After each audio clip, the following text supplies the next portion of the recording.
11 जून 1991 जब भारतीय सीआरपीएफ के सफ़ाकों ने श्रीनगर के चोटा बाजार इलाके में 30 बेगुनाह कश्मीरियों का कत्लेआम करके भारत के लिए रुसवाई का सामान किया।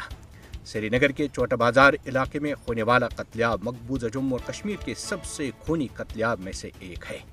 चोटा बाजार कत्लेआम की यादें अहले कश्मीर के जहनों में आज भी ताज़ा हैं और इस खूनी और सफ़ाकाना कत्लेआम को किसी सूरत भुलाया नहीं जा सकता।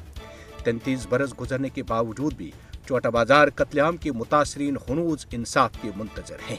कश्मीरी अवाम दरिंदा सिफत भारतीय फौजों के हाथों चोटा बाजार और मकबूजा जम्मू और कश्मीर के दीगर मकामात पर शहीद होने वालों की अजीम और लाजवाल कुर्बानियों को कभी नहीं भूलेंगे। भारतीय दहशतगर्द फौजों ने 1990 से लेकर आज तक मकबूजा जम्मू और कश्मीर में दर्जनों कत्लेआम किए हैं। चोटा बाजार जैसे कत्लेआम का मकसद अहले कश्मीर में खौफ पैदा करना है।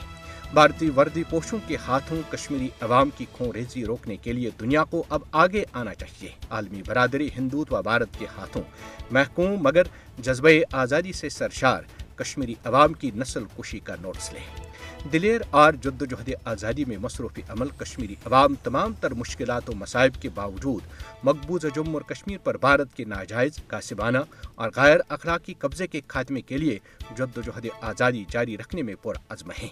यही वजह है कि अहले कश्मीर आज भी कुर्बानियों का ना खत्म होने वाला सिलसिला जारी रखे हुए हैं। भारत का जबर और हथकंडे अहले कश्मीर की राह में रुकावट बनने के बजाय भारत के खिलाफ नफरत और गम गुस्से का बाइस बन रहे हैं। ये नफरत और गम गुस्सा आतशफशां की शक्ल इख्तियार करता जा रहा है और जिस दिन ये आतशफशां फट गया तो भारत भस्म होकर रह जाएगा।